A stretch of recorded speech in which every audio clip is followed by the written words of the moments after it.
Pak Muhyiddin. Pak Muhyiddin untuk memandu. Mohon izin kami akan mulai webinar pada malam ini. Bismillahirrahmanirrahim. Assalamualaikum warahmatullahi wabarakatuh. Waalaikumsalam. Waalaikumsalam warahmatullahi wabarakatuh. Alhamdulillah wassalatu wassalamu ala Rasulillah wa ala alihi wa man wala. La haula wa la quwwata illa billah. Ashabul fadhil, para alim, ulama, para masyayikh yang kami muliakan, Rektor IAI dari Satuyar Mufid, dan juga yang kami muliakan Ketua Yayasan Pondok Pesantren Kiai Syarifuddin Al-Mukarram Kiai Haji Dr. Abdul Wadud Nafis LCMEI, dan juga pemateri pada Zoominar kali ini, yaitu yang pertama Profesor Dr. Muhammad Nur Harisuddin MPhil. Beliau adalah Dekan Fakultas Syariah UIN Kiai Haji Ahmad Siddiq Jember, sekaligus juga beliau adalah guru besar dalam bidang usul fikih UIN Has Jember. Juga tak lupa yang kami muliakan narasumber kita yang kedua, yaitu Gus Ahmad Ilham Zamzami LC. Beliau adalah lulusan Al-Azhar yang mengambil konsentrasi dalam bidang akidah filsafat usuluddin. Dan juga yang kami muliakan segenap peserta seminar pada malam ini. Pertama-tama marilah kita panjatkan puja dan puji syukur kita kehadirat Allah Subhanahu wa taala, di mana malam ini di sesi yang kedua IAI Syarifuddin bekerjasama dengan beberapa pihak, terutama dari yayasan, untuk mengadakan tadarus ilmiah. Dan alhamdulillah malam ini adalah seri yang kedua, di mana seri kedua ini kita mengambil tema yaitu fikih aqalliyat, metode ijtihad, produk hukum, dan tantangan minoritas muslim di berbagai belahan dunia.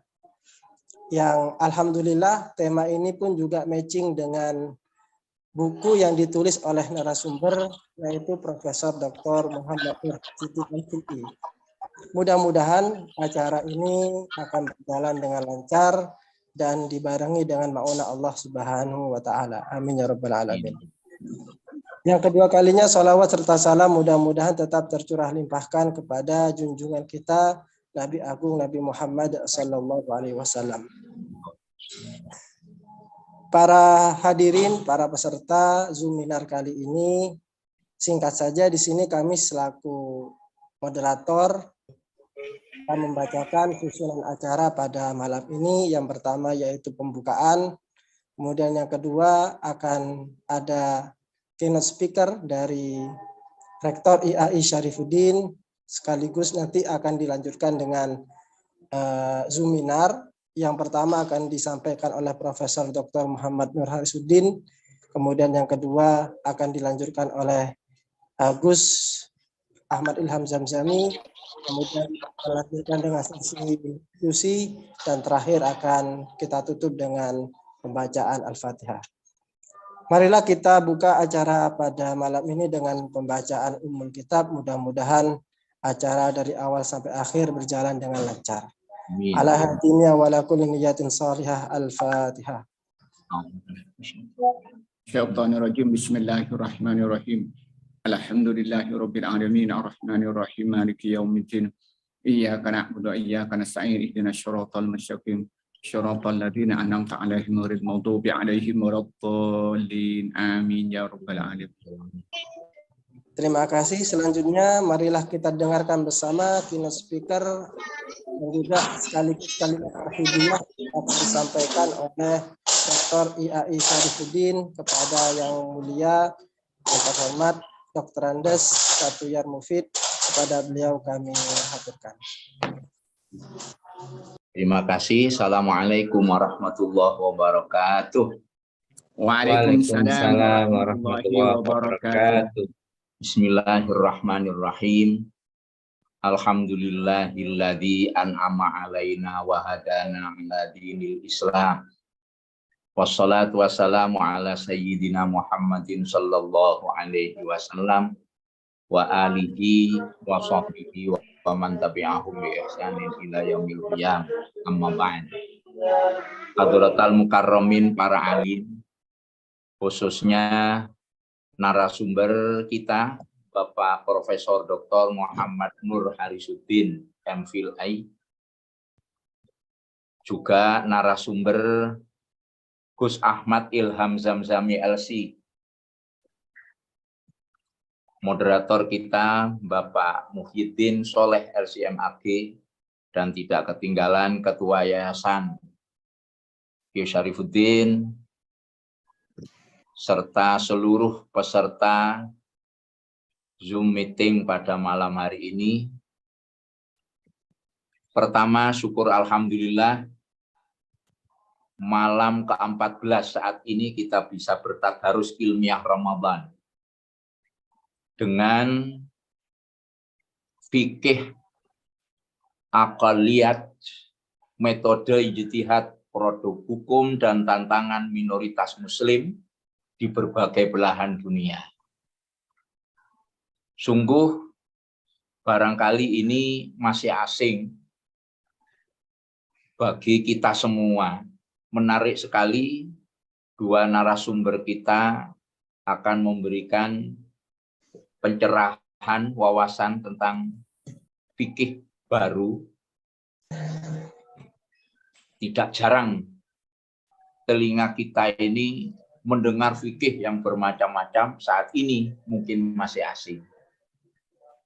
Memang kita maklum, Islam sebagaimana yang sudah tiap hari kita pelajari, sebagai agama yang benar-benar rahmatan lil alamin, akan masuk dan menyebar ke antero seluruh dunia, dan tidak menutup kemungkinan akan bertemu dengan berbagai problematika sampai di posisi-posisi yang kecil, yang sempit, yang barangkali tidak sama kondisinya ketika berada di lahanan luas, bebas, serta keadaannya tidak seperti yang dialami di negara-negara tertentu atau di daerah tertentu yang sulit untuk mengaplikasi syariat atau hukum-hukum fikih yang biasa kita amalkan selama ini. Berarti ini sangat menarik.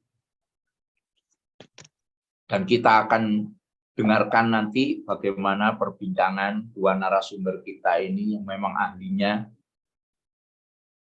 Orang semua merasakan Islam di sini sangat nikmat. Tapi saudara kita yang di sana, yang barangkali sulit untuk mengamalkan ajaran Islam, kita kepingin tahu bagaimana wawasan dari beliau-beliau. Sementara kita juga pernah baca, Allah Ta'ala suka kemudahan. Bagi orang yang sumpit untuk mengamalkan keluasan ajaran Islam sebagaimana yang kita amalkan sehari-hari. Kita ingat dawuh, yuridullah bikumul yusra, wala yuridu bikumul usra. Beliau nanti pakarnya yang paling bisa membedah ini. Mudah-mudahan dua narasumber kita bisa memberikan pencerahan berkait dengan fikih aqaliyat pada saat ini. Nyebutnya aja saya masih repot. Biasa ngocaan aqaliyat. Enggak. Fikih minoritas. Mudah-mudahan menjadi ilmu yang sangat bermanfaat untuk kita semua, khususnya dan umumnya untuk mahasiswa-mahasiswa kami di Institut Agama Islam Syarifuddin. Mudah-mudahan dua narasumber kita diberi kesehatan, dhahiran wa batinan, dan manfaat semua perjuangan dan ilmunya. Terima kasih atas kesediaannya dan mohon maaf atas segala kekurangannya. Wallahul muwaffiq ila aqwamit thoriq. Assalamualaikum warahmatullahi wabarakatuh. Waalaikumsalam. Waalaikumsalam warahmatullahi wabarakatuh. Assalamualaikum warahmatullahi wabarakatuh. Terima kasih kami Waalaikumsalam. sampaikan kepada Bapak Rektor IAI Syarifuddin, Kiai Haji Dr. Andes Satuyar Mufid MA atas keynote speaker yang disampaikan. Selanjutnya kita akan masuk kepada sesi presentasi. Presentasi yang pertama akan disampaikan oleh Profesor Dr. Muhammad Nur Harisuddin MPhil, di mana beliau akan menyampaikan beberapa pandangan-pandangan beliau yang tertuang di dalam bukunya, yaitu Fikih Aqliyat, Metode Ijtihad, Produk Hukum, Tantangan Minoritas Muslim di Berbagai Belahan Dunia. Kita dengar tadi sedikit latar belakang yang disampaikan oleh beliau. Salah satunya adalah pengalaman beliau ketika berada di Australia dan juga di Taiwan. Bagaimanakah fikih minoritas yang beliau alami terutama di dua negara tersebut, dan bagaimana fikih aqliyat ini diteropong atau meneropong fenomena Muslim minoritas di belahan negara-negara yang lain. Kiranya waktu kita akan berikan kepada beliau sekitar 30 menit ke depan. Monggo kepada Profesor Dr. Muhammad Nur Harisuddin MPhil, kami haturkan waktu dan tempat kepada beliau.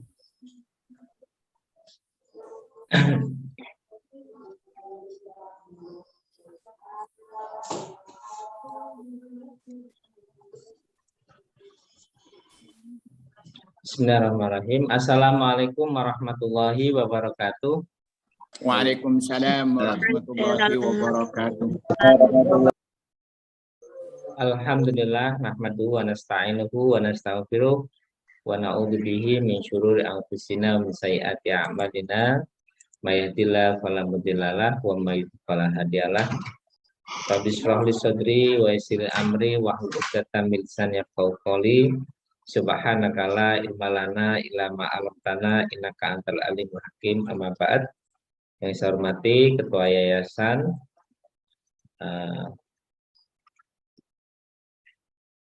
Syarifuddin, Dr. Kiai Haji Abdul Wadud Nafis LC MA yang luar biasa menjadi motivator, penggerak keilmuan di berbagai forum dan khususnya di yayasan beliau. Yang saya hormati Bapak Rektor Institut Agama Islam Syarifuddin DRS Kiai Haji Satuyar Mufid MA yang tadi sudah memberikan keynote speak-nya dengan baik. Ada banyak hal yang bisa kita ambil dari paparan beliau. Narasumber Gus Ahmad Ilzam Zamzami LC, Dai Internasional Lembaga Dakwah PBNU, moderator Ustadz Muhyiddin, para peserta yang hadir pada malam hari ini, baik dari Institut Agama Islam Syarifuddin ataupun dari luar Institut Agama Islam Syarifuddin, karena temanya tema yang juga saya share ke beberapa komunitas termasuk teman-teman yang ada di luar negeri. Yang pertama saya sampaikan terima kasih bisa silaturahim ke IAI Syarifuddin. Alhamdulillah di forum ini, Zoom ini bisa silaturahim ke panjenengan semua dalam rangka belajar bersama tentang fikih minoritas, soal apa itu fikih minoritas dan sebagainya nanti kita bahas. Yang kedua, ya ini adalah hasil tadi sudah saya sampaikan ke Gus Badut, hasil pengalaman di beberapa negara di dunia yang saya merasakan langsung ketika di Australia tanggal 6 Agustus sampai 20 Agustus 2019. 6 Agustus adalah tepat pada saat Mbah Maimun Zubair meninggal dunia di Mekah pada waktu itu. Dan saya baru berangkat ke Australia. Kemudian ke Taiwan juga pada tahun 2018 ke atas undangan PCI NU Taiwan. Kalau di Australia atas undangan Prof. Nadir Sahusen. Beliau adalah dosen di Monash Law University. Jadi pengalaman itu sangat berharga bagi saya dan saya mencoba untuk diskusi dengan banyak teman. Ada buku-buku ringan yang saya tulis selama perjalanan di Taiwan, judulnya Tantangan Dakwah NU di Taiwan. Nanti adik-adik mahasiswa bisa browsing, bisa lihat di internet ya, itu juga bisa diakses di internet. Kemudian juga ketika di Australia saya menulis catatan kecil, juga bisa dibaca, judulnya Islam di Australia. Itu catatan kecil saya ketika saya dalam perjalanan di Australia. Mungkin tidak lengkap, tapi menggambarkan beberapa hal yang ada di sana. Tapi yang menarik dan keren adalah di malam Ramadan ini, insya Allah yang ada di sini kita doakan bisa keluar negeri semua. Karena kalau bahas fikih akliyat keluar negeri nggak bisa ini. Jadi harus keluar negeri. Luar negerinya minoritas Muslim. Apakah nanti dakwah ke sana, ataukah nanti belajar ke sana, ataukah nanti menjadi duta besar di sana, atau menjadi istrinya pegawai kedutaan di sana, suaminya, dan seterusnya. Amin, Allahumma amin, insya Allah nyampe ke sana semua. Dan tentu kita setiap perjalanan yang kita lakukan sebagai seorang Muslim, kita niati sebagai bentuk ibadah. Tentu sangat senang sholat di masjid Turki yang ada di Australia, di masjid-masjid yang ada di Australia, di masjid yang ada di New Zealand, di Taiwan, dan sebagainya. Tentu sangat senang karena tidak semua orang bisa mendapatkan pengalaman seperti itu. Nah, jadi itu ya yang. Nah, kemudian saya merasakan kesulitan-kesulitan dan teman-teman di PCI NU Taiwan juga merasakan banyak kesulitan di Taiwan, menggugah hati saya untuk menulis itu, dan itu menjadi bahan untuk untuk membuat buku fikih akliyat. Kemudian saya juga tahun 2020 melakukan penelitian ke beberapa teman yang ada di Belanda, di Taiwan, dan di Australia, dan di beberapa negara tentang praktek keberislaman di sana. Nah, salah satu hasilnya saya masukkan di buku ini, di fikih akliyat. Saya ini saya akan share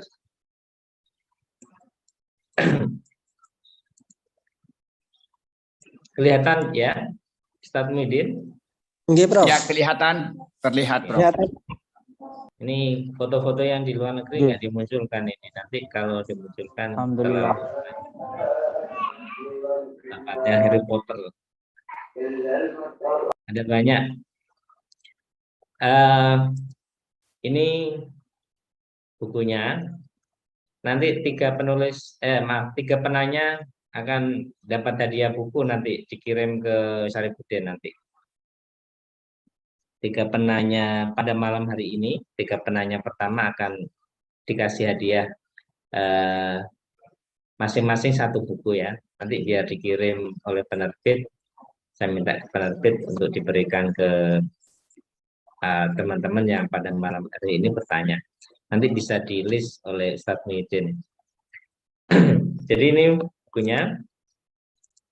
Ini mengapa menulis buku ini? Kalau kepentingan dasarnya ini, ada 6 juta lebih warga negara Indonesia di luar negeri sebagai mahasiswa, duta besar, sebagai pekerja, dan sebagainya. Ini kita banyak di sini. Dan ini kalau sekarang namanya diaspora. Komunitas-komunitas orang-orang Indonesia yang ada di luar negeri, mereka masih menjadi warga negara Indonesia, tapi tinggal di luar negeri. Nah, mereka disebut dengan diaspora, komunitas diaspora. Ada di Turki, ada di Timur Tengah, ada di Amerika, ada di di mana? Di Belanda, ada di Australia. Saya ketemu dengan diaspora ya, waktu di Australia saya ketemu dengan beberapa kawan diaspora. Tidak selalu Muslim, tapi juga banyak yang Muslim. Jadi mereka itu berkeluarga negaraan Indonesia, tapi mereka juga berkeluarga negaraan, tapi tidak warga negara ya. Mereka mengambil di bawahnya warga negara, namanya PR, namanya PR, ya, permanent resident. Jadi di bawahnya citizen. Citizen itu warga negara. Warga negara itu semua hak-hak warga negara didapat semua.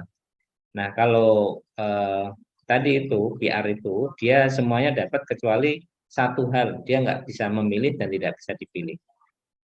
Karena itu warga negara Indonesia yang ada di Australia dan beberapa negara itu memilih untuk menjadi warga untuk menjadi PR ya. Nah, itu. Kemudian belum banyak buku tentang fikih aqliyat oleh Muslim Indonesia. Ada bukunya Prof. K.H. Ahmad Imam Mawardi, ada bukunya Kiai Hasain Ibrahimi ya, tapi masih belum banyak. Nah, jadi saya termotivasi untuk itu. Dan masih banyak yang bertanya bagaimana berislam di negara yang mayoritas non-Muslim. Dari 193 negara dunia, itu yang tergolong negara Muslim itu hanya 55. Sisanya adalah negara yang non-Muslim. Non-Muslim dalam pengertian yang lebih luas ya. Nah, kemudian berbagai problem yang dihadapi Muslim minoritas di dunia. Ini nanti problemnya apa? Ini bukunya, isi bukunya, latar belakang, definisi, dan sebagainya. Saya langsung masuk saja begini. Ini disebut di bab pertama. Jadi nanti beberapa bagian yang penting saya akan bahas. Nah, di saudara-saudara kita yang ada di luar negeri itu mendapat stereotip negatif media barat. Nah, jadi pandangan barat terhadap non-Muslim itu terhadap Muslim itu sangat negatif. Nah, ini tentu menjadi problem ya, menjadi problem. Tetapi sekarang sudah ada Imam Syamsi Ali di mana Imam Syamsi Ali di Amerika. Kemudian kemarin saya lihat ada Lazisnu yang buka pondok pesantren di Jepang ya. Kalau Syamsi Ali membuat pondok pesantren di Amerika. Nah, ini masalahnya di sini. Kemudian pernikahan dengan non-Muslim. Nah, pernikahan dengan non-Muslim. Terbatasnya akses makanan halal. Sulit sekali cari makanan halal. Kalau ke negara Taiwan harus keliling, gitu, keliling sampai kemana-mana baru dapat makanan halal. Ya.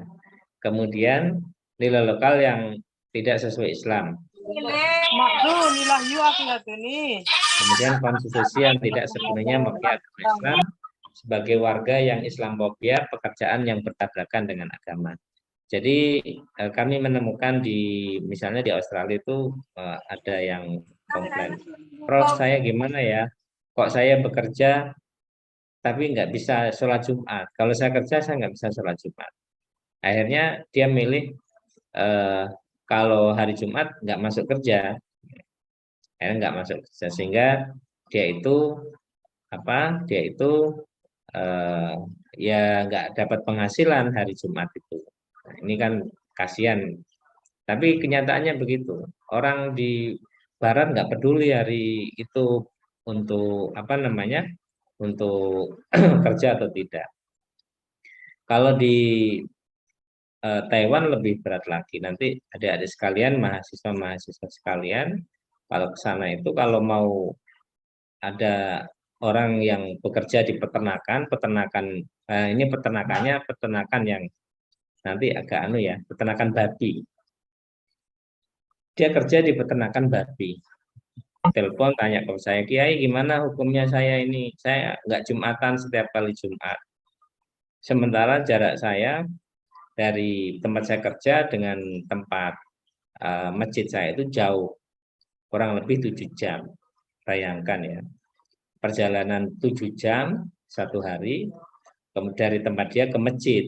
Kalau kita di Lumajang 5 menit nyampe sana, perjalanannya 7 jam, nyampe masjid, sholat Jumat, setelah itu pulang ke desa lagi. Ini tentu kan berat. Nah, saya terenyuh, mungkin gimana kalau ini terjadi pada saudara-saudara adik-adik masa sekalian, kan berat kayak gini. Ini pekerjaan ya, yang seperti itu. Nah, ini masalah-masalah yang ada di teman-teman. Belum nanti masalah minimnya fasilitas ibadah. Nggak ada tempat wudhu kayak di Lumajang itu, di Syarifuddin itu nggak ada. Kita kalau mau wudhu itu ya kakinya dimasukkan wastafel di atas gitu, kayak di apa namanya, kayak di Sydney itu. Kalau di jalan-jalan ke Australia nggak ada tempat wudhu kecuali tempat yang sudah ada masjidnya, emang masjid itu pun jauh sekali, jadi susah sekali fasilitas ibadah ya, fasilitas ibadah sangat minim di situ. Ini beberapa hal yang mereka dapatkan. Jadi saya mau menyampaikan satu, bahwa jangan membayangkan kondisi mereka sama dengan kita. Beda. Karena itu masyarakatnya mereka jauh lebih banyak daripada masyarakatnya kita. Kalau adik-adik sekalian jamaah sholat subuh langsung masuk masjid, sana masuk masjidnya jauh dan dingin sekali. Dinginnya udah minta ampun gitu ya. Ya, umumnya di luar negeri itu dinginnya kadang-kala di bawah 0 derajat. Dingin sekali. Kalau di Indonesia, di Jawa Timur masih mendingan. Ini beberapa hal. Makanya al-ajru bi qadri ta'abi itu menjadi pegangan, bahwa pahala itu bergantung pada kadar kepayahan. Kita yang santai-santai mungkin lebih mudah sholat subuh di Indonesia, pahalanya dengan mereka yang agak sulit di Australia misalnya, sholat subuh harus menerobos banyak cuaca dingin, masjidnya jauh dan seterusnya. Tentu diukur dengan kadar kepayahan dan kesulitan kita menghadapi itu. Nah, ini terjadi di situ. Nanti para dai kita, nanti Gus Jamil bisa menyampaikan juga. Nanti problemnya di situ ya. Di luar negeri itu harus siap segalanya, harus siap nggak makan nasi, harus siap ces-cesan itu nggak sama dengan kita, harus siap cuacanya berbeda dengan kita. Wah, pokoknya banyak yang harus kita siapkan, harus ngecek betul kondisi-kondisi yang ada di luar negeri. Nah, ini belum nanti yang lain-lain. Nah, ini di situ. Karena itu, maka perlu ada fikih yang khusus, yang berbeda dengan fikih kita pada umumnya. Nah, ini disebut dengan fikih aqliyat. Apa yang disebut dengan fikih aqliyat? Al-ahkamu al-fiqhiyatu al-muta'alliqatu bil muslim alladzi ya'isu kharija biladil Islam. Yang disebut dengan fikih aqliyat adalah hukum-hukum fikih yang berhubungan dengan muslim yang hidup di luar negara Islam, di luar negara Islam. Ini di luar negara Islam. Indonesia masuk nggak ya? Nggak masuk fikih aqliyat. Ini yang di luar negara Islam, di luar 55 negara tadi itu. 55 negara yang telah saya katakan tadi itu. Ini di sini.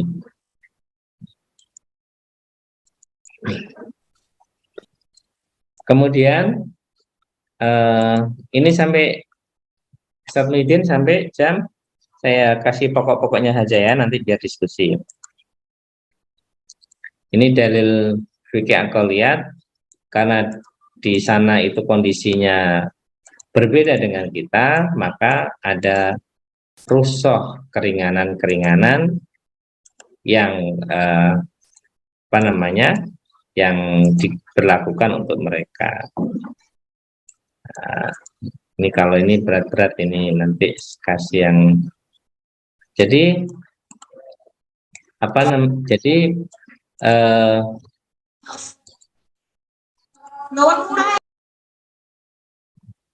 dalil-dalil yang menguatkan fikih aqliyat, yuridullahu bikumul yusra wala yuridu bikumul usra, yang ringan-ringan. Dalil-dalil yang rukhsah, yang darurat, yang kondisi hajat atau darurat. Mana ini dalil yang hajat atau darurat itu, atau rukhsah ya, teori rukhsah. Nanti bisa dibaca sendiri karena ini ya. Ad-daruratu hiya hibdun nufusi minal halaki aw syiddatid darur. Jadi darurat ini memelihara jiwa dari kerusakan atau madharat yang sangat. Kondisi darurat.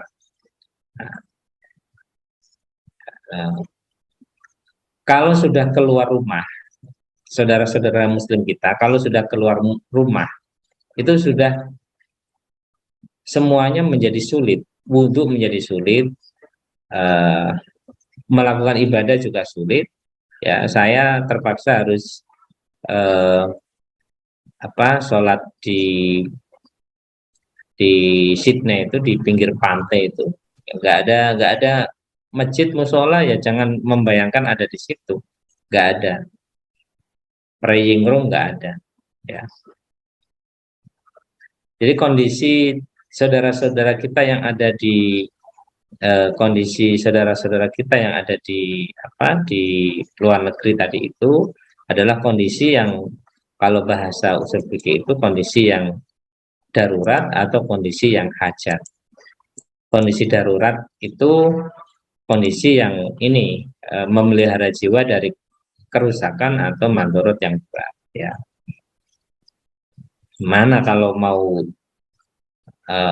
ini darurat, taruhannya jiwa.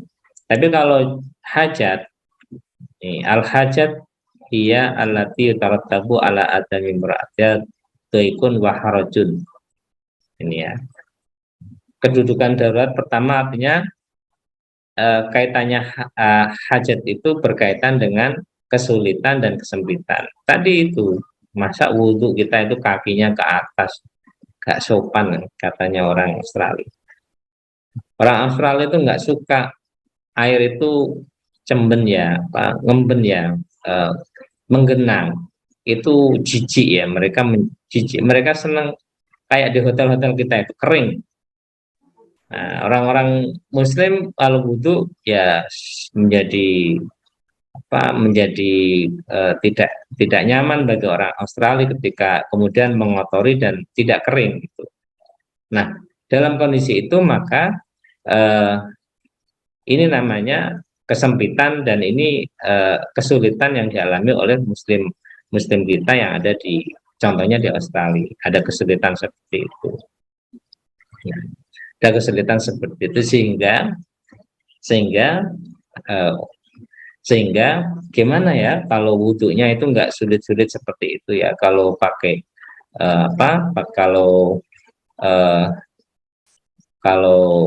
kalau wudhu biasa kayaknya berat ya. Bagaimana kalau masul hufain gitu ya? Nah, konsep masul hufain dalam kitab Fathul Qorib digunakan di sana. Nah, mereka kesulitan dan akhirnya kemudian pakai masul hufain. Nah, ini contoh ya, contoh yang ditawarkan. Nah, tetapi tadi saya menyampaikan bahwa di negara-negara luar tadi itu masalahnya di darurat dan di hajat tadi itu. Darurat nanti kaitannya dengan nyawa mereka, hajat kaitannya dengan kesulitan dan kesempitan yang dialami oleh mereka. Mereka sulit, ya. Mereka sulit. Kalau kita tenang, saya sampaikan berkali-kali, kalau di Lumajang mau sholat 1000 rakaat satu hari silahkan. 10.000 rakaat satu hari silahkan, 100.000 rakaat satu hari silahkan. Tapi kalau di sana jangankan 100 rakaat, 2 rakaat aja sudah susah. Ini yang membedakan. Nah, jadi itu. Karena itu ada tambahan lagi yang berlaku di sana. Oleh karena itu adalah rukhsah kemurah dispensasi. Ini rukhsah adalah masyara'allahu minal ahkam tahjifan alal mukallafi bihalatin khalsatin taqtadi hadat tahfir. Ya, keringanan yang disyaratkan Allah atas mukallaf dalam keadaan yang menghendaki keringanan tersebut. Ya, yang hukumnya yang agak ringan-ringan lah, karena nggak sama dengan kita. Kita full enak semua, tapi sana nggak ada fasilitas. Mau wudhu dingin sekali.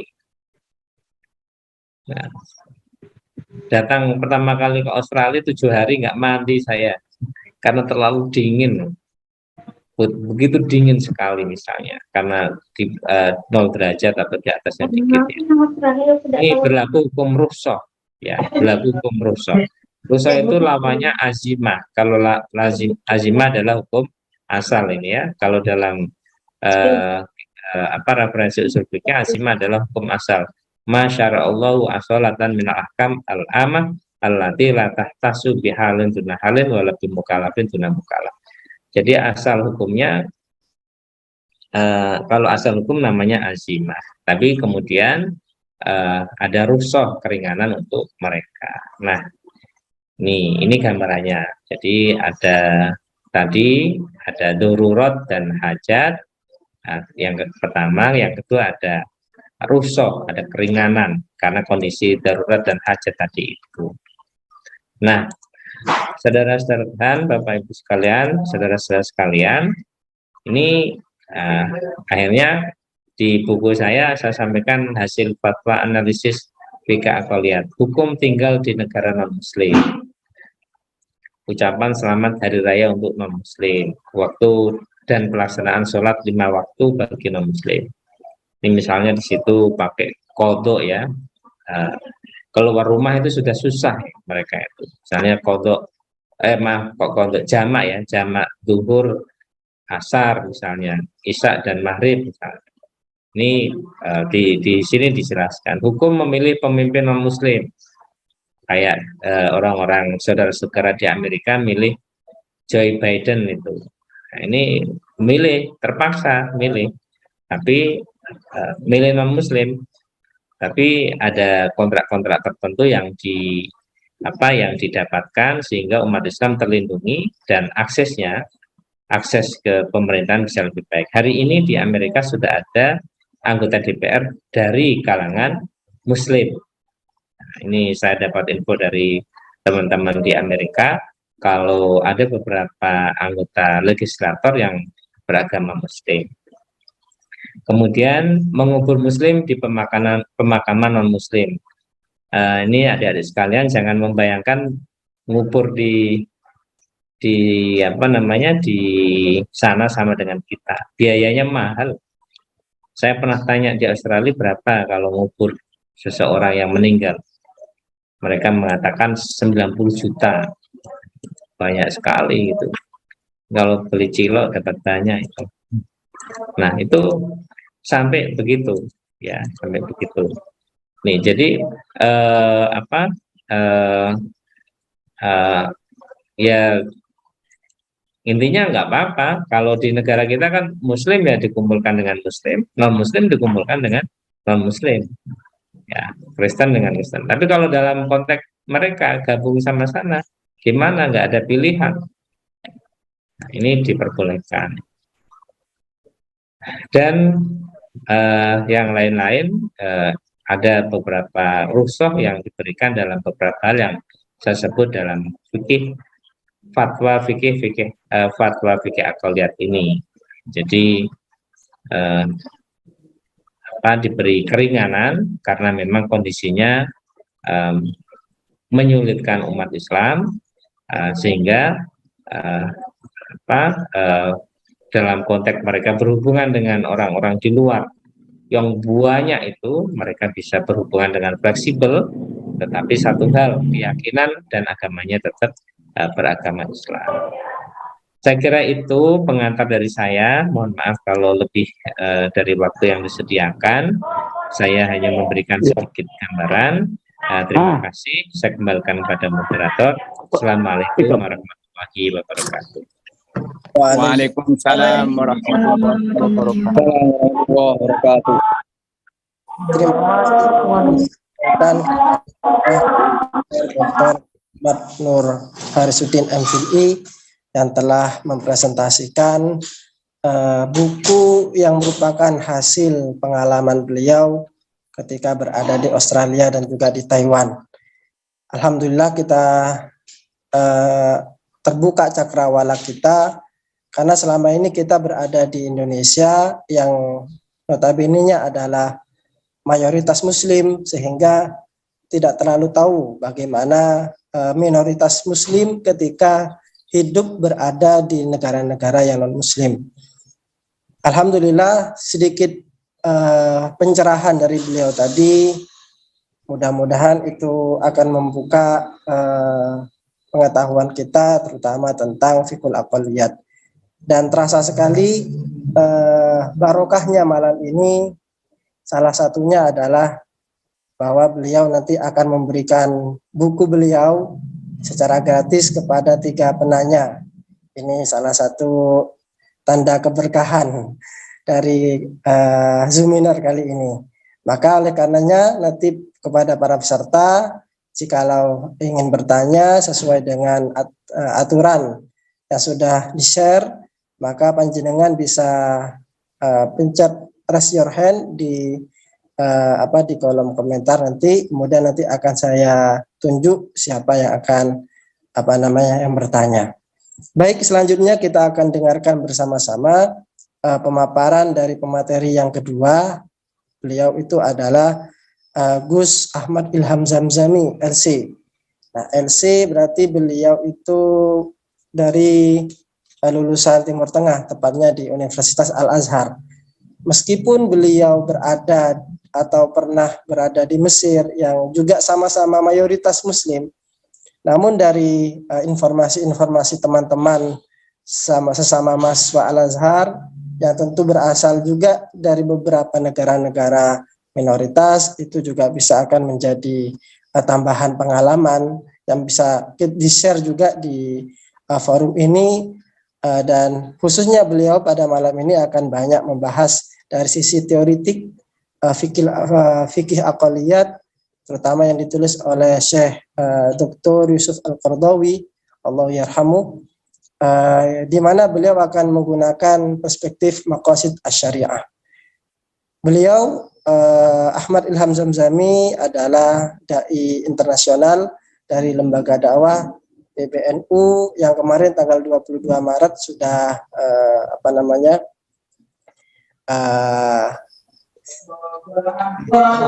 seremoni oleh LNU, dalam hal ini Gus Aap, yang insya Allah juga sama akan dikirimkan ke beberapa negara-negara, terutama negara-negara di mana Muslim di situ minoritas, biasanya ke Jepang, ke Taiwan, ataupun ke Korea Selatan. Tidak berlama-lama, maka kami bisa haturkan kepada Gus Ahmad Ilham Zamzami LC untuk menyampaikan presentasinya, kurang lebih sekitar 30 menit maksimal. Waktu dan tempat kami berikan. Terima kasih atas waktunya. Sudah jelas guys suara Nikola? Okay.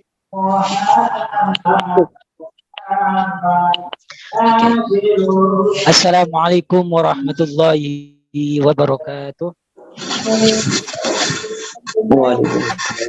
Alamin wa bihi nasta'in ala umuri dunya waddin. Wassalatu wassalamu ala asyrafil anbiya'il wal mursalin sayyidina Muhammadinil awwalin wa ala alihi wa ashabihi ajma'in, amma ba'd.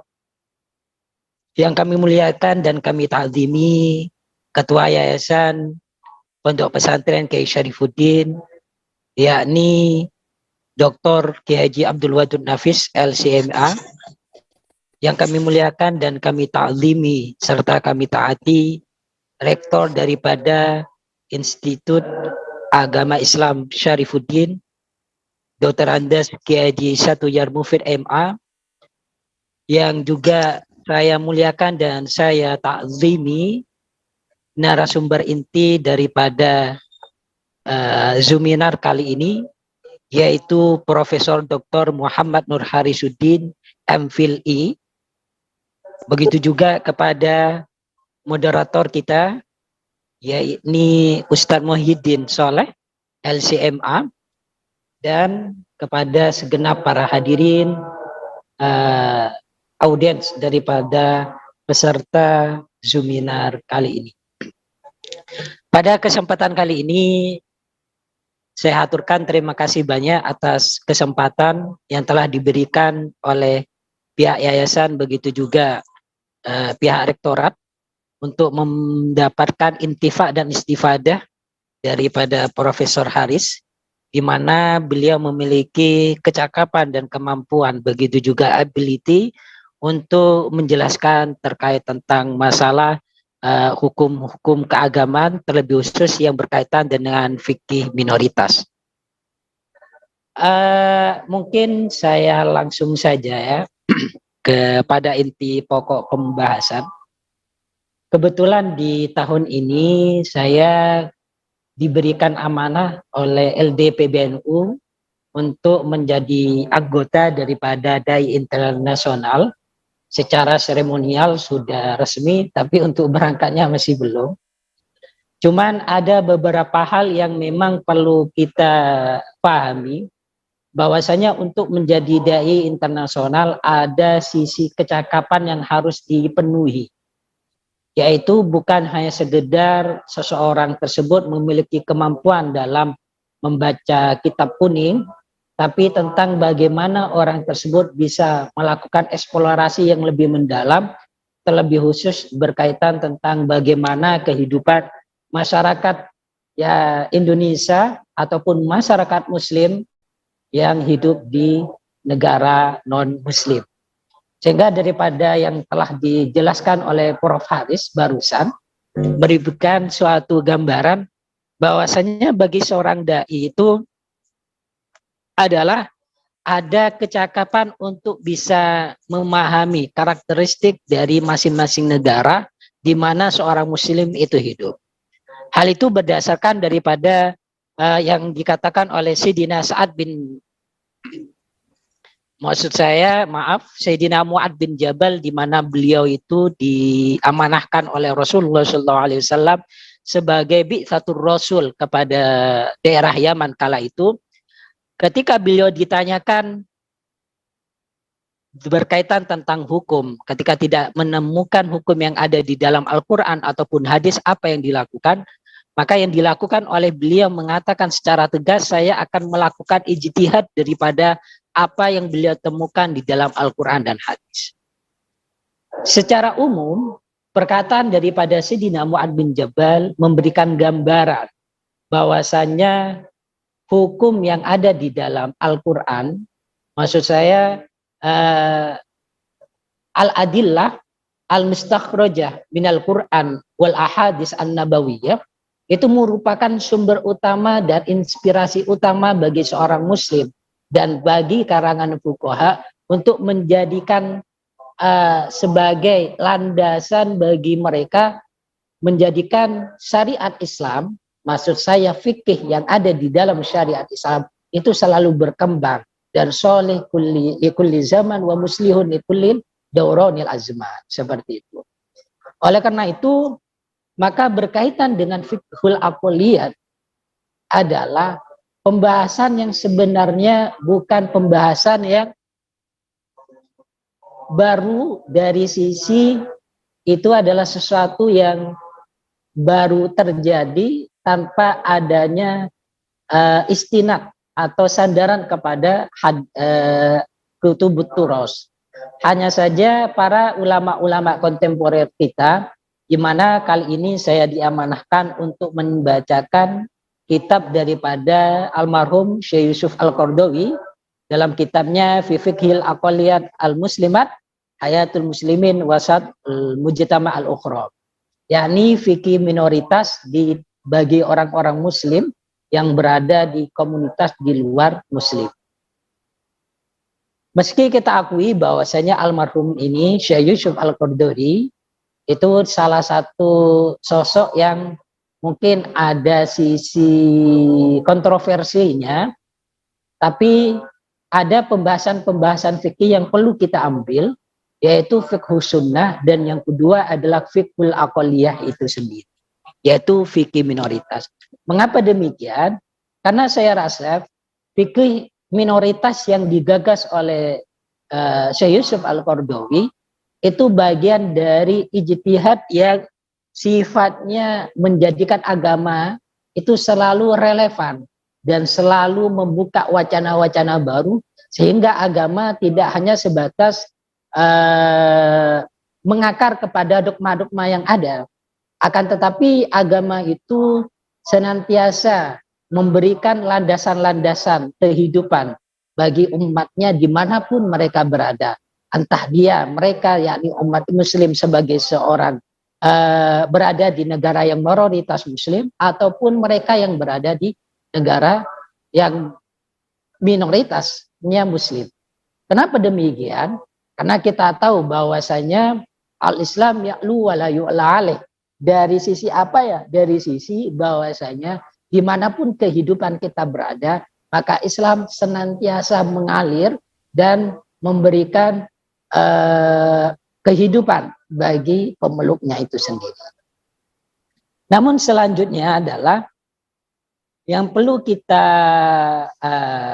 kaji terlebih mendalam adalah apakah latar belakang dari munculnya fiqhul aqalliyah itu sendiri. Sebagaimana yang ditulis oleh beliau, inti daripada fiqhul aqalliyah tersebut itu lebih diarahkan tentang bagaimana fikih-fikih yang masih belum diberikan pembahasan secara mendalam di dalam pembahasan-pembahasan di dalam kutubut turas, untuk kemudian mustakhrajah dikeluarkan, karena pada akhirnya ketika kita membaca suatu persoalan dalam kitab-kitab fikih itu harus ada al-muwazanah. Al-muwazanah bainan nadhar ila nususi syar'iyyah al-juz'iyyah wal maqasid al-kulliyah. Dalam arti yakni kita membaca membaca kitab-kitab fikih tidak cukup hanya sebatas pembacaan tekstual kita terhadap teks-teks yang ada di dalam kitab, baik Fathul Qadir, Fathul Mu'in, Fathul Wahhab, Minhaj, Nihayatul Muhtad, Bumnil Muhtad, dan lain sebagainya. Tapi yang paling penting adalah tentang bagaimana diri kita itu bisa mengambil balancing atau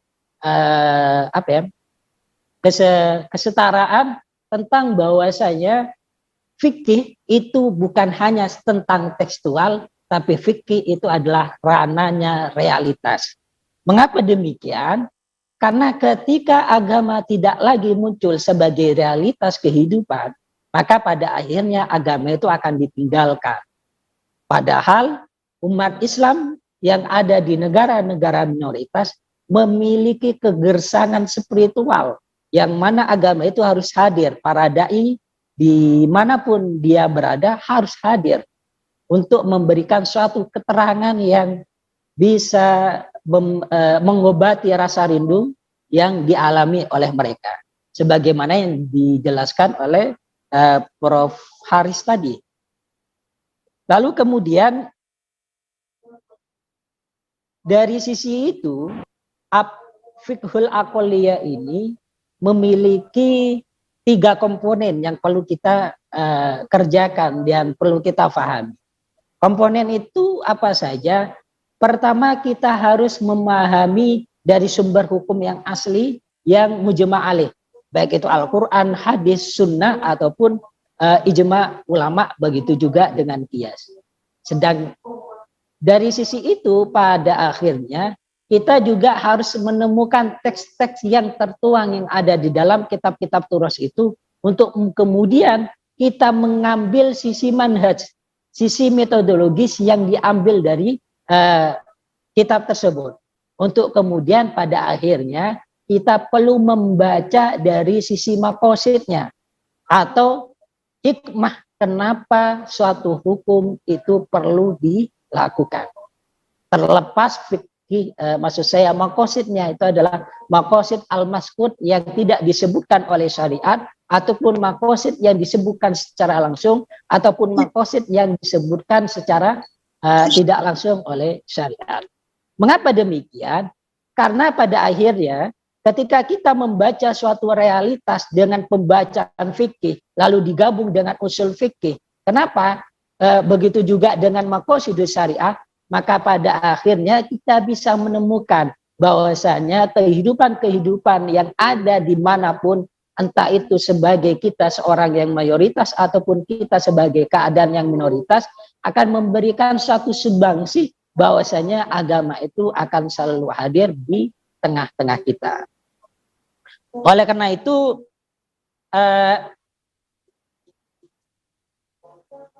kita perlu memberikan suatu gambaran konkret bagaimana sih 3 komponen tadi, yaitu fikih, usul fikih, begitu juga dengan maqasidus syariah, untuk kemudian memberikan suatu gambaran yang baru dalam menjawab problematika yang dialami oleh umat Islam saat ini, khususnya yang ada di negara minoritas.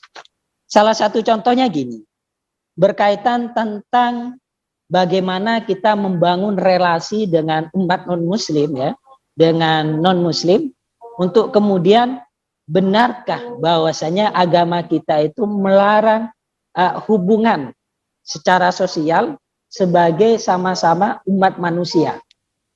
Salah satu contohnya adalah hadis yang diriwayatkan oleh Imam At-Tirmidzi, yang diriwayatkan oleh sahabat Al-Ash'ar, di mana salah satu hadis itu dijelaskan bahwasanya Rasulullah itu mengatakan, ana bariun, saya berlepas diri dari seorang muslim yang melakukan atau yang tinggal bersama dengan musyrik, dengan orang musyrik. Itu yang pertama.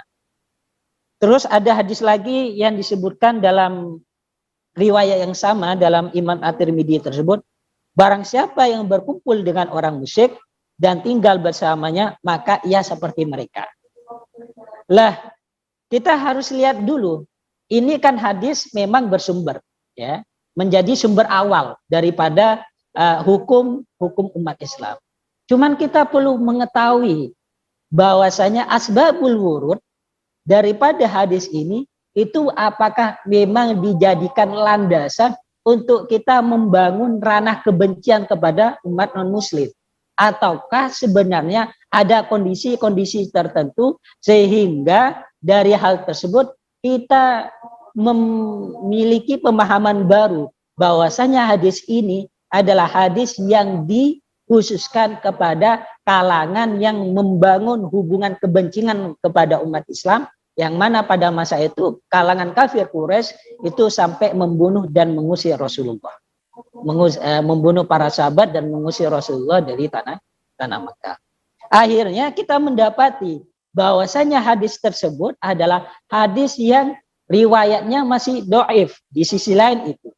Terus yang kedua, di sisi lain karena asbabul wurud daripada hadis ini diarahkan kepada orang-orang yang membangun agitasi, atau maksudnya melakukan konfrontasi terhadap umat Islam di Mekah, sehingga pada akhirnya kita harus menjaga jarak.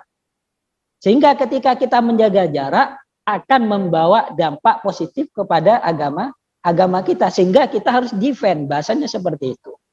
Tapi berbeda dengan ayat Al-Quran yang lain yang ada di dalam Al-Mumtahanah, di mana Allah Subhanahu wa taala berfirman, la yanhakumullahu 'anil ladina lam yuqatilukum fid din wa lam yukhrijukum min diyarikum an tabarruhum wa tuqsitu ilaihi.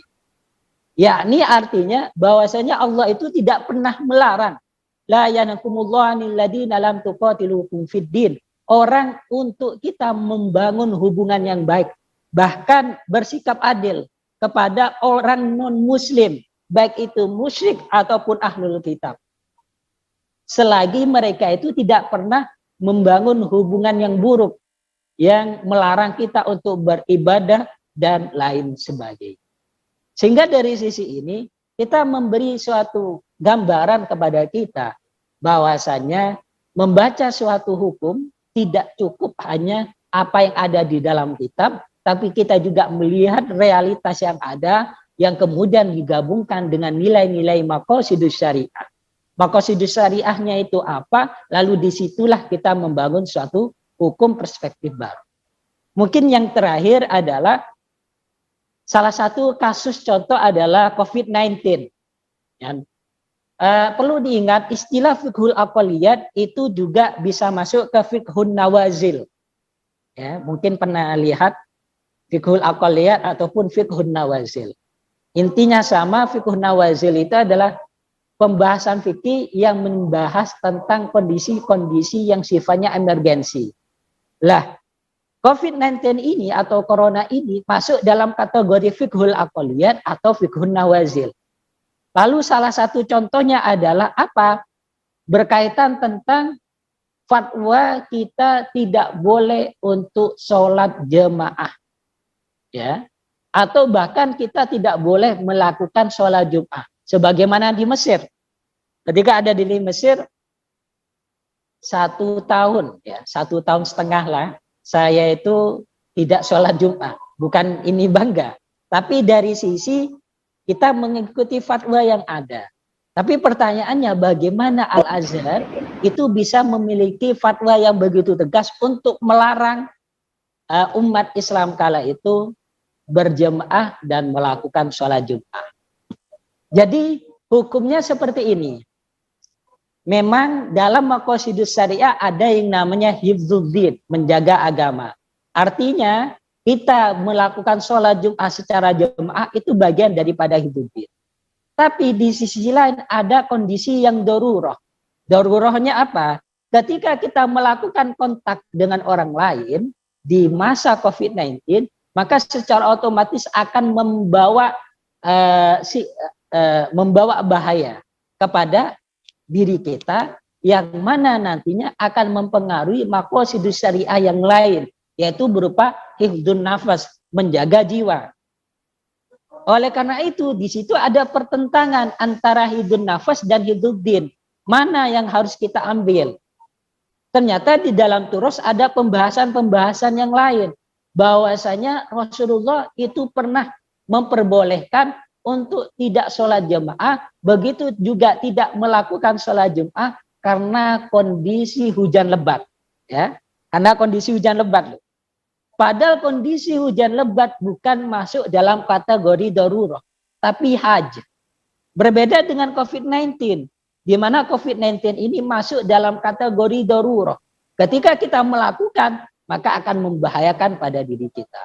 Maka pada kondisi seperti ini Al-Azhar melalui Darul Ifta'nya, begitu juga dengan melalui majelis ukamanya itu dengan tegas mendahulukan hifdzun nafas, menjaga diri kita daripada hifdzuddin karena kondisi seperti itu. Oleh karena itu para hadirin semua yang dirahmati oleh Allah, jadinya ceramah ya. Dari sini kita memberikan suatu pemahaman bahwasanya istilah-istilah yang baru terkait tentang masalah fikih itu adalah sebenarnya bagian daripada mengumpulkan jam'ul ahkam al-fiqhiyah al-mustansirah fi jami'il kutubit turas. Yakni mengumpulkan hukum-hukum yang sifatnya yang sifatnya terpencar-pencar untuk dimasukkan dalam satu pembahasan tertentu. Yang mana salah satunya adalah fiqhul aqliyah ataupun fiqhun nawazil. Yang pada akhirnya dengan kita mengetahui fiqhul aqliyah dan fiqhun nawazil akan memberi pengaruh dan dampak kepada kita untuk senantiasa memahami bahwasanya agama kita itu adalah agama yang selalu menebarkan rahmah, selalu menebarkan kemudahan bagi umatnya. Meskipun kita perlu ingat bahwasanya dalam masalah fiqhul aqliyah kita perlu memahami dari sudut pandang fikih, begitu juga usul fikih, baru kepada maqasidus syariah. Mengapa demikian? Karena maqasidus syariah itu tidak mungkin timbul kecuali dengan adanya usul fikih.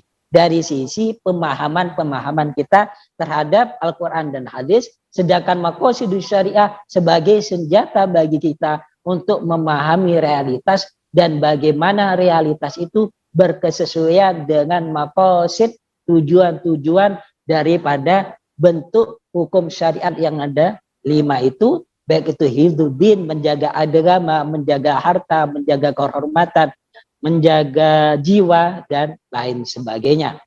Mungkin itu saja yang bisa saya sampaikan pada kesempatan kali ini, untuk kemudian kita bisa saling istifadah, intifa, terlebih dari guru kita Profesor Dr. Harisuddin, sehingga dari hal tersebut kita menambah wawasan dan cakrawala berpikir kita. Mengapa demikian? Karena at-ta'amul al-ma'arif, al-ma'rifi itu merupakan komponen penting bagi seorang para pelajar. Mungkin sekian dari saya, mohon maaf yang sebesar-besarnya bila mana ada kesalahan, baik itu ucapan ataupun perbuatan. Sekian, Assalamualaikum warahmatullahi wabarakatuh. Waalaikumsalam warahmatullahi wabarakatuh. Kami ucapkan terima kasih atas presentasi yang disampaikan oleh Gus Ahmad Ilham Zamzami LC, di mana beliau banyak membahas fiqhul aqliyah dari sisi teoritik, terutama dari pandangan-pandangan ulama-ulama terdahulu dan juga ulama-ulama kontemporer yang banyak beliau kutip itu dari ulama-ulama Al-Azhar. Baiklah, selanjutnya kita akan masuk kepada sesi diskusi, di mana pada sesi diskusi ini kita akan buka 3 penanya terlebih dahulu. Monggo yang ingin bertanya bisa acungkan tangan. Yang pertama ada saudari Hikmah Khairun Nisa, kemudian yang kedua yaitu Husna Nur Laila, dan yang ketiga adalah Muhammad Langgeng Prayoga. Monggo kita mulai dari Hikmah Khairun Nisa, disebutkan nama lengkap, kemudian juga dari prodi atau jurusan apa, dan pertanyaan tersebut akan diarahkan kepada narasumber, apakah kepada Profesor Harisuddin atau kepada Gus Ahmad Zamzami. Pertama kepada Mbak Hikmah. Assalamualaikum warahmatullahi wabarakatuh. Waalaikumsalam warahmatullahi wabarakatuh. Perkenalkan, saya Hikmah Khairun Nisa dari Prodi PAI.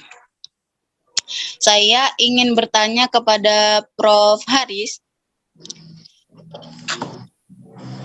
apakah masih termasuk darurat jika selalu mengganti sholat yang telah dilewatkan ketika sepulang kerja, sedangkan hal ini berlangsung bertahun-tahun lamanya, yang mana di tempat kerja tersebut tidak diberi izin ataupun fasilitas untuk sholat. Seperti contohnya, hal ini yang sedang terjadi kepada teman saya yang bekerja di Belanda sejak usia 25 tahun hingga kini berumur 38 tahun. Apakah ada solusi untuk mengatasi hal tersebut, Prof? Sekian. Terima kasih. Oke. Terima kasih. Saya kira mungkin langsung dijawab oleh Profesor. Prof, kami haturkan.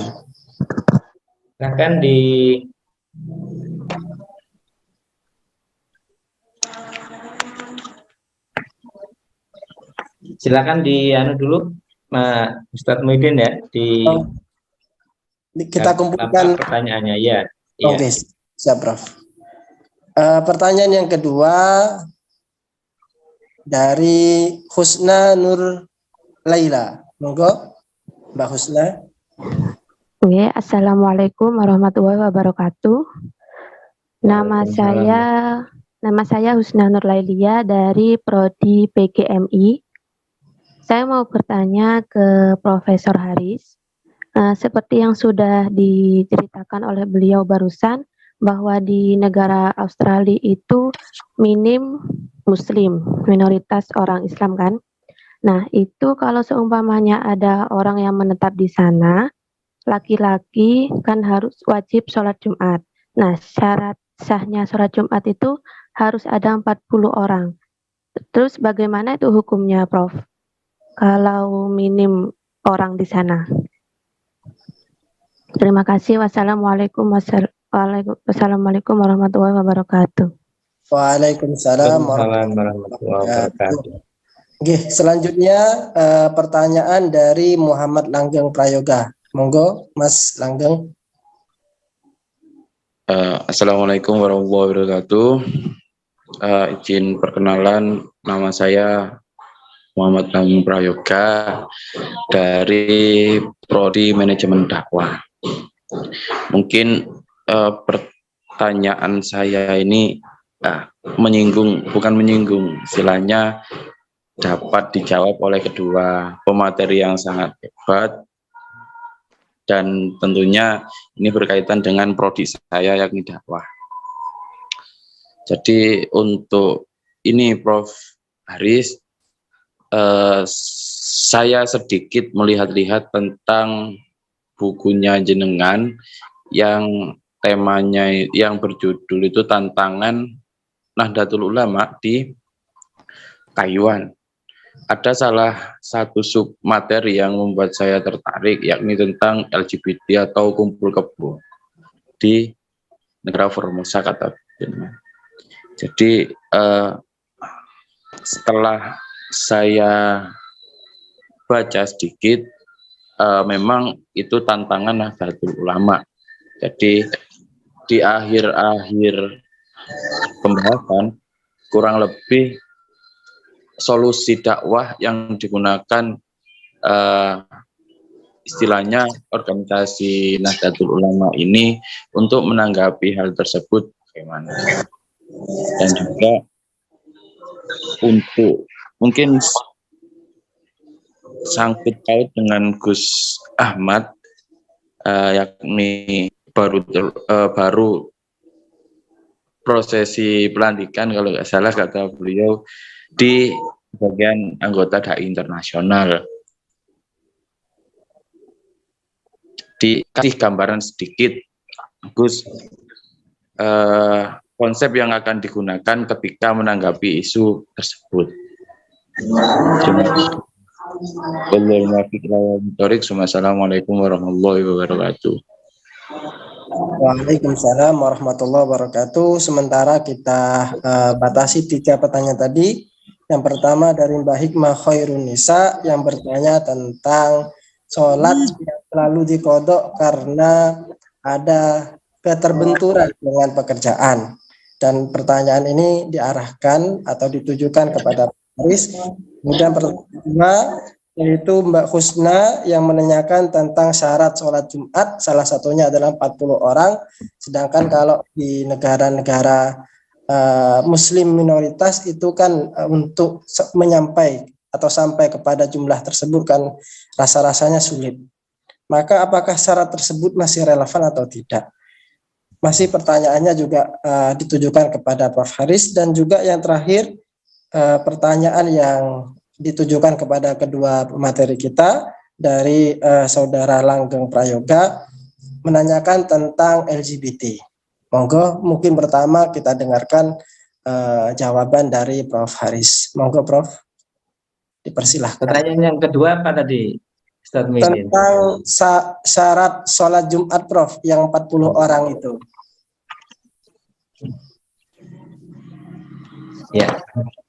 Ya, ini terima kasih. Yang pertama saya sampaikan terima kasih ke Gus Ilham Zamzami ya. Tadi sudah memberikan pemaparan luar biasa, dan kita doakan moga-moga lancar dakwahnya. Kita ikut senang, moga-moga banyak mudah-mudi kita yang berdakwah, kita support kebetulan kita punya jaringan diaspora di seluruh dunia. Saya juga kenal baik dengan beberapa duta besar di New Zealand, di Australia, di Kuba, di Kolombia, ya itu duta-duta besarnya juga akrab dengan kami dan sering berdiskusi dengan kami, dan juga diaspora yang ada di berbagai negara juga berjejaring dengan kami, nanti bisa disinergikan. Sekali lagi terima kasih Gus Ilham Jamjami, kita senang dan support ya.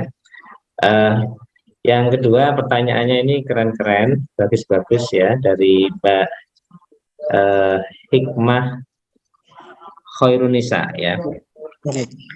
Ya.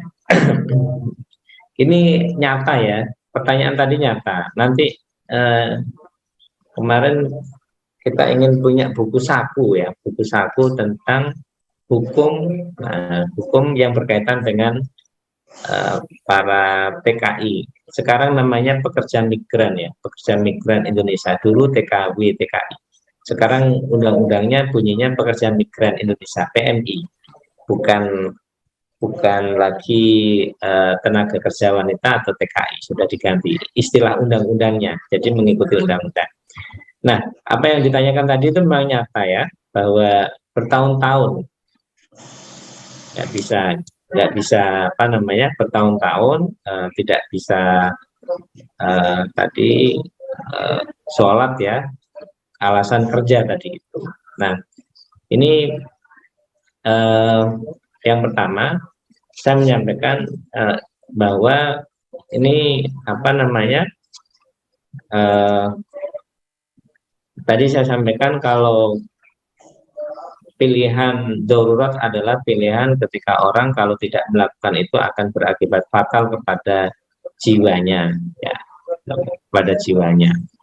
Jadi dia misalnya kalau pilihannya kalau kamu nggak mau ini maka kamu akan saya bunuh gitu misalnya. Pilihannya pilihan yang tidak enak, kamu akan mati dan seterusnya. Ini pilihan itu darurat ya. Tapi pilihan di bawahnya adalah pilihan hajat. Kalau dia tidak melakukan itu maka akan ada kesempitan-kesempitan yang akan dia alami. Nah, kesempitan. Saya melihat apa yang ditanyakan oleh Mbak Khairunisa tadi itu adalah soal ini, soal pada level yang tidak sampai darurat ya, tidak sampai kepada mati, tetapi kepada kesempitan. Dia nanti kesulitan keuangan dan seterusnya. Ini sebetulnya ya kalau saya menyampaikan di beberapa forum ketika bertemu dengan mereka, gimana Ustadz Kiai kalau keadaan nanti Gus Ilham Jamjani akan ditanya begitu. Kami akan punya masalah begini gitu ya. Nah, ya kami jawab sebetulnya kalau secara agama kondisinya tidak betul. Kalau kita mengatakan sudah ibu pulang aja ke Indonesia gitu, tidak bisa apa, Anda tidak bisa beragama Islam dengan baik di sini kan tidak enak. Kita sambil dakwah ya kita sampaikan sebetulnya kalau secara agama nggak diperbolehkan, masa ini bertahun-tahun ya kondisinya itu ya. Jadi jadi kita sampaikan sebetulnya idealnya tidak begitu. Idealnya kalau darurat atau kalau kondisi hajat ya seperlunya ya, setelah kembali ke rumah mestinya bisa. Mestinya orang Belanda itu mestinya punya penghormatan terhadap hak asasi manusia orang itu lebih tinggi daripada orang-orang di luar Belanda, karena mereka penghargaan hak asasi manusia tinggi. Itu bisa dijadikan alasan. Jadi apa namanya? Jadi saya mengatakan itu masih sebatas tidak sampai kepada darurat, tapi itu pada hajat. Dan kepada hajat itu kita nyampaikan pelan-pelan kepada yang bersangkutan. Bisa pindah ke lain majikan atau bisa pindah ke pekerjaan yang lain, meskipun masih tetap dalam lingkup di sama-sama di mana di Belanda. Saya kira banyak ya yang memberikan ruang-ruang seperti itu. Saya bertemu dengan kawan-kawan pekerja migran Indonesia di Taiwan itu memang kasihan mereka ya. Mereka ada di luar negeri, mereka saya dicurhati itu nggak tega gitu. Belum nanti mohon maaf ya, dibohongi sama ustadz-ustadz gadungan dari Indonesia, mereka ngundang gitu ya, bayari macam-macam. Terus ada yang melakukan hal yang nggak baik di sana, itu saya kasihan. Proses yang kita lakukan di sini adalah tentang bagaimana makna dakwah itu benar-benar bisa mengakar.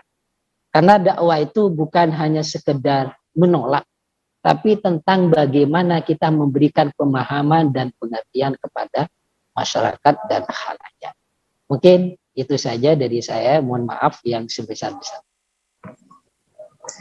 Terima kasih kami sampaikan kepada kedua pemateri atas jawaban dari 3 penanya tadi. Karena kita melihat waktu sudah jam 21.38 dan maksimal acara webinar ini sampai jam 22.00, maka ada sedikit waktu mungkin kita tambahkan kepada 2 penanya yang sudah mengangkat tangan. Namun sebelumnya mungkin saya ingin mempertegas saja sesuai arahan dari Prof. Haris di awal tadi bahwa barokah buku yang akan dihadiahkan kan ada 3, ya kami akan pasrahkan kepada beliau bagaimana dengan yang 2 ini, apakah tetap yang 3 atau bagaimana. Yang intinya untuk 2 penanya yaitu Muhammad Sahroni dan juga Ainun Nafiah, monggo bisa bertanya langsung dengan bahasa yang singkat. Monggo. Oke, terima kasih untuk Pak Moderator. Untuk ini saya langsung bertanya dan perkenalkan, nama saya Muhammad Irfan Effendi dan saya ini berdua dengan Mbak Ainun, dan yang saya tanyakan ini perihal bagaimana ketika kita berada di negara konflik antar agama, dan pada waktu itu konflik terjadi yang saling bunuh-membunuh. Dan juga pada waktu itu kita ditanyakan perihal agama kita itu apa, dan jika kita mengaku beragama Islam, maka kita akan dibunuh. Lalu bolehkah kita mengaku non-Islam untuk menyelamatkan nyawa kita pada saat kejadian seperti itu gitu. Terima kasih, mungkin cukup seperti itu. Assalamualaikum warahmatullahi wabarakatuh. Waalaikumsalam warahmatullahi wabarakatuh. Untuk penanya kedua, Mbak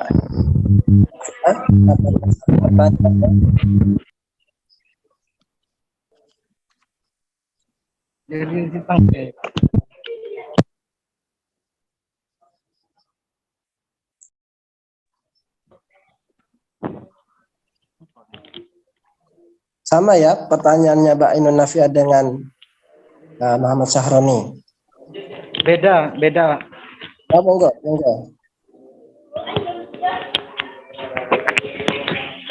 Baik, Assalamualaikum warahmatullahi wabarakatuh. Terima kasih Pak Moderator sudah memberikan kesempatan saya untuk bertanya. Mungkin pertanyaan saya ini bisa dijawab oleh kedua pemateri yang luar biasa pada malam hari ini.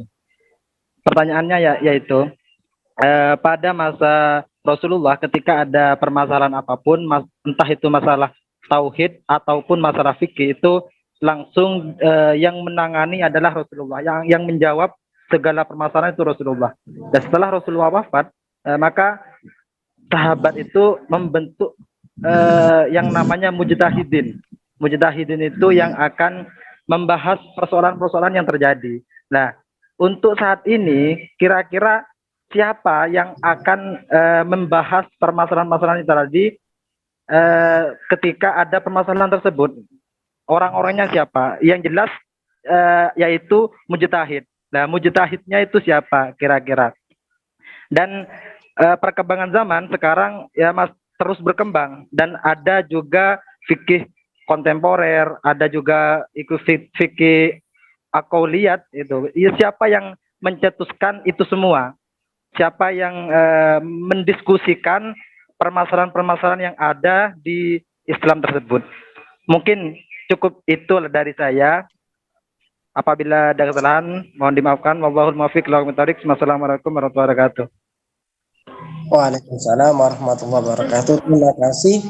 Mungkin langsung saja kita mendengarkan jawaban dari Prof. Haris. Monggo, Prof.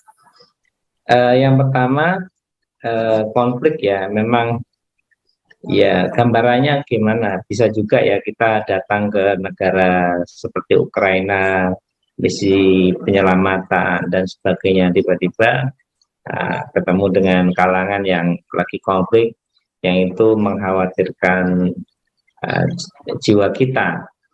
Dalam keadaan itu kita diperbolehkan untuk tidak mengatakan Islam ya, kita tidak mengatakan Islam, kita diperbolehkan demi untuk keselamatan. Ya ini hibdun nafas ya, memelihara jiwa itu jauh lebih penting. Memelihara jiwa itu jauh lebih penting. Karena itu diperbolehkan untuk menutupi agama kita demi untuk keselamatan kita. Satu itu ya. Memang harus hati-hati kalau di medan konflik, misalnya adik sekalian, saudara sekalian ke Palestina, ke Ukraina, ke daerah-daerah yang rawan konflik itu memang harus kita harus hati-hati. Jangankan di luar negeri ya, di dalam negeri misalnya dulu ada Poso, daerah-daerah itu memang harus khawatir terjadi hal-hal yang tidak diharapkan. Itu memang harus kita antisipasi.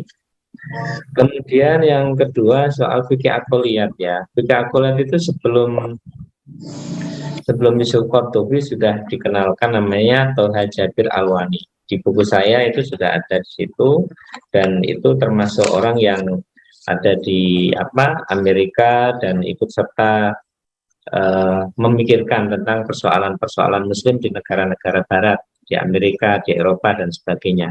Kemudian tokoh-tokoh selanjutnya ada Yusuf Qardawi dan selanjutnya. Nah, karena itu ada banyak tokoh yang muncul di fikih akoliyat, sehingga karya saya dan karya beberapa orang di Indonesia yang tadi saya sebut juga bagian dari meramaikan wacana tentang fikih akoliyat atau fikih minoritas.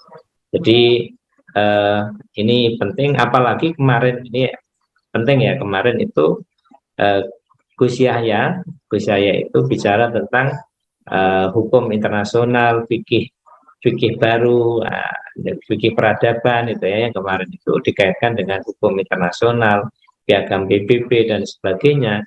Ini menjadikan kajian teman-teman di pesantren itu sekarang harus lebih cakrawalanya lebih luas lagi, tidak hanya di tingkat lokal, nasional, tapi juga internasional. Saya menulis catatan tentang tentang hukum internasional, tentang fikih, tentang piagam PBB dalam merespon kemarin yang 1 abad Nahdlatul Ulama, dan saya juga menjadi salah satu narasumber dalam seminar di Hotel Shangri-La di fikih peradaban itu, dan hal-hal tadi yang tadi saya sampaikan agar umat Islam juga terlibat dalam konteks memberi input kepada hukum internasional yang ada di dunia. Saya kira itu juga penting. Nah, jadi tadi kembali ke pertanyaan Mas tadi, sudah ada Toha Jabir Alwani, ada banyak tokoh yang bicara tentang fikih akoliyat ya. Ada Toha Jabir Alwani, ada Yusuf Qardawi, kemudian ada siapa lagi, ada Bin Baya, ada Jamaluddin Atiyah, ada banyak tokoh-tokoh yang menulis soal fikih akoliyat, baik mereka tinggal di Timur Tengah ataupun mereka tinggal di negara-negara Barat. Kalau soal tadi mustahid, nah soal mustahid saya beri catatan, kalau mustahid yang dulu ya misalnya Imam Syafi'i, Imam Malik itu berat. Beliau adalah orang-orang yang tokoh-tokoh yang luar biasa. Nah, karena itu di masa sekarang mustahidnya adalah mustahid kolektif ya, bareng-bareng. Di Nahdlatul Ulama ada Basir Masail, di Muhammadiyah ada Majelis Tarjih Muhammadiyah, di MUI ada Komisi Fatwa MUI. Mereka para mustahid dalam tanda kutip ulama-ulama ini melakukan ijtihad merespon perkembangan di masa sekarang. Misalnya kemarin ada Juget Korbai, misalnya dihukumi kemana, kemudian hukumnya pay letter, hukumnya apa, itu ada perkembangan terbaru, misalnya pakai haji metaverse yang terbaru ya, pakai haji model metaverse. Ini dikaji oleh para ulama yang tergabung di tadi yang saya sebut, MUI, DNU, di Muhammadiyah, di Persis, di Al-Irsyad, berbicara, mendiskusikan, dan hasilnya adalah hasil istihad beliau-beliau, dan itu bisa dikatakan istihad, tetapi istihad yang kolektif, bareng-bareng, tidak sama dengan masa dulu istihadnya sendirian. Karena dulu berbeda ya kapasitas para ulama dulu yang luar biasa berbeda dengan kapasitas ulama-ulama di masa sekarang. Saya kira itu, terima kasih. Saya kembalikan pada moderator. Terima kasih. Terima kasih Prof. Haris. Selanjutnya kita dengarkan dari Gus Ahmad Ilham Zamzami. Monggo Gus. Oke, terima kasih atas waktunya, Ustaz Muhyiddin. Maaf, pertanyaannya yang sebelumnya itu apa? Tentang konflik. Oh, konflik ya. Oke. Terkait masalah konflik sebenarnya sudah dijelaskan oleh Profesor Haris. Hanya saja mungkin saya perlu menambahkan dari sisi bahwasanya hal itu pernah terjadi di masa Rasulullah, di mana kala itu Sayyidina Ammar bin Yasir itu adalah salah satu sosok yang dipaksa untuk mengatakan kafir, bahwasanya keluar dari Islam dengan kondisi di mana beliau itu benar-benar akan dibunuh. Hal itu sebagaimana yang tertulis jelas di dalam surah An-Nahl ayat 106, di mana Rasulullah Subhanahu wa taala itu berfirman, "Man kafara billahi min ba'di imanihi illa man ukriha wa qalbuhu mutmainnun bil iman." Jadi, dan orang-orang yang kafir kepada Allah setelah keimanannya itu pasti di ayat sebelumnya kan, kaumul kadzibun adalah orang-orang yang kadzib, orang-orang yang berdusta, kecuali illa man ukriha, orang yang dipaksa untuk mengatakan kafir, sedangkan keimanan dalam hatinya itu tidak goyah. Maka itu termasuk dalam kategori yang tadi itu dalam maqasidus syariahnya bagian daripada nafas. Oleh karena itu persoalan tentang masalah itu adalah persoalan yang memang perlu kita pahami bersama. Meskipun untuk zaman saat ini peperangan atas nama agama itu dikatakan jarang ya, kecuali di beberapa negara yang ada di Afrika, misal kayak di mana ya, saya lupa ya, maaf menyebutkannya. Rata-rata bukan karena faktor agama, tapi faktor teritorial seperti itu. Terus selanjutnya terkait masalah mujtahid, saya setuju dengan yang disampaikan oleh Profesor Haris, bahwasanya ijtihad kali ini atau di masa sekarang adalah ijtihad kolektif, dalam artian bahwasanya masing-masing orang dari setiap kelompok tertentu itu memberikan pendapat yang disesuaikan dengan apa yang dilihat secara realitas, begitu juga berkesesuaian dengan apa yang ada di dalam nas Al-Quran ataupun hadis. Terlepas dari sisi kenapa kok tidak masuk, kenapa kok tidak mujtahid seperti di masa Imam Syafi'i semisal sebagai seorang mujtahid mutlak. Karena pertama, proses untuk membentuk satu mazhab baru itu tidak sesederhana membalikkan telapak tangan. Mengapa demikian? Karena dalam membentuk suatu mazhab baru itu perlu seorang mujtahid daripada mujtahid mutlak tersebut memiliki manhaj dan metodologi yang masih belum pernah didapatkan oleh mujtahid yang lain, yaitu badi' bahasanya, ibda'. Bahasa ibda' itu dalam bahasa Arab berarti dia itu menelurkan sesuatu yang benar-benar baru yang tidak pernah ada di masa sebelumnya. Di sisi lain, kita mendapati para ulama dari setelah masa atau abad ketiga, setelah kurun waktu abad ketiga, para ulama sudah mendapati bahwasanya apa yang tertulis dari para ulama mujtahid tersebut telah terbentuk suatu mekanisme hukum yang sifatnya bisa untuk senantiasa berkesesuaian dengan kondisi yang ada saat. Sehingga disitulah lahir yang namanya qawaidul fikih, usul fikih, begitu juga dengan fikih itu sendiri. Terus perlu diingat juga bahwasanya di dalam strata otoritas keilmuan dalam fikih itu memiliki berbagai macam. Ada mujtahid mutlak, ada mujtahid madhab, ada yang namanya tarjih ya. Kalau di imam kita tarjih itu seperti Imam Nawawi dan Imam Rafi'i, begitu juga Imam Imam Romli dengan Imam Ibnu Hajar Al-Haytham. Begitu juga nanti ada imam-imam selanjutnya. Yang pada akhirnya siapa yang berhak untuk menjawab para ulama sebagaimana yang disebutkan oleh Syekh Wahab Az-Zuhaili di dalam Al-Fiqhul Islami wa Adilluhu ya. Itu menjelaskan yang berhak menjawab kondisi kekinian saat ini adalah para ulama yang memang sudah kompeten dalam memahami Al-Quran dan hadis sebagaimana yang telah mereka lakukan dan mereka pahami dari 4 madhab tersebut. Yang pada intinya para ulama di sini bisa dilihat dari kemampuan-kemampuan dalam persoalan agama itu.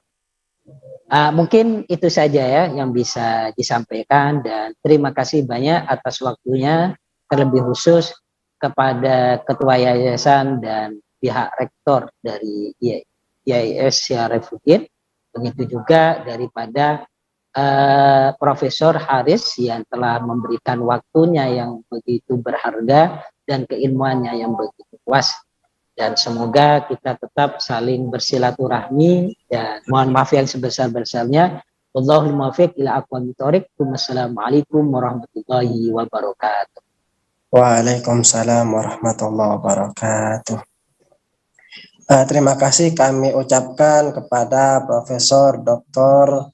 Muhammad Nur Harisuddin, MPhilI. Mudah-mudahan apa yang disampaikan oleh beliau dari awal sampai akhir menjadi ilmu yang bermanfaat bagi kita. Juga kami ucapkan terima kasih kepada Gus Ahmad Ilham Zamzami LC atas waktu, ilmu, pengalaman yang telah diberikan kepada kita. Mudah-mudahan beliau senantiasa diberikan kesehatan dan umur yang panjang. Hadirin yang dimuliakan Allah Subhanahu wa taala, pada akhirnya kita sudah sampai kepada penghujung acara, yaitu tutup doa. Namun sebelum tutup doa, sekedar informasi, setelah penutupan nanti kita akan ada sesi dokumentasi yang akan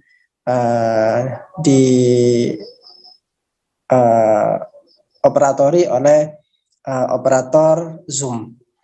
Marilah kita tutup acara pada Zoominar sesi kedua ini dengan pembacaan kitab. Mudah-mudahan apa yang kita lakukan pertama mendapatkan barokah dari Allah Subhanahu wa taala, mendapatkan ridho dari Allah Subhanahu wa taala, dan menjadi ilmu yang bermanfaat. Al-Fatihah. Alhamdulillah.